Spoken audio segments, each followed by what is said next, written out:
إن الحمد لله نحمده ونستعينه ونستغفره ونعوذ بالله من شرور أنفسنا ومن سيئات أعمالنا من يهده الله فلا مضل له ومن يضلل فلا هادي له وأشهد أن لا إله إلا الله وحده لا شريك له وأشهد أن محمدا عبده ورسوله أما بعد فإن خير الحديث كتاب الله وخير الهدي هدي محمد صلى الله عليه وسلم وشر الأمور محدثاتها وكل محدثة بدعة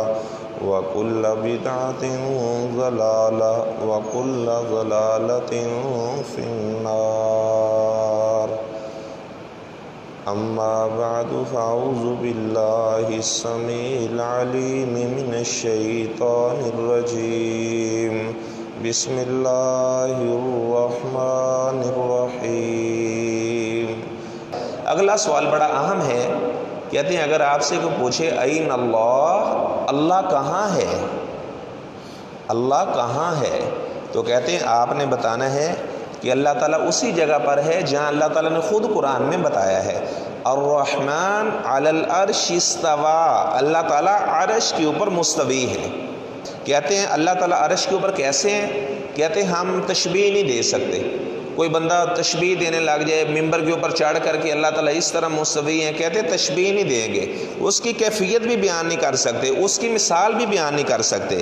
کہتے ہیں جب آپ سجدہ کرتے ہیں تو ہم سارے کیا پڑھتے ہیں؟ سبحان ربی الاعلیٰ، ہمارا رب پاک ہے جو بلند ہے۔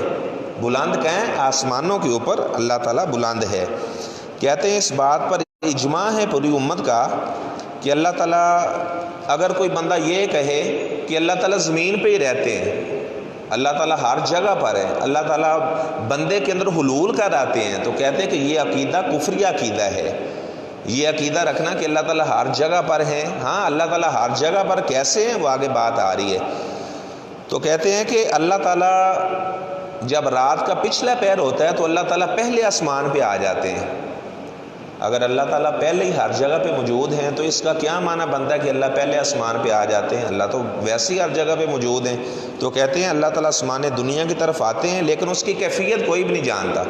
اللہ تعالیٰ آ کر آواز لگاتے ہیں، حل من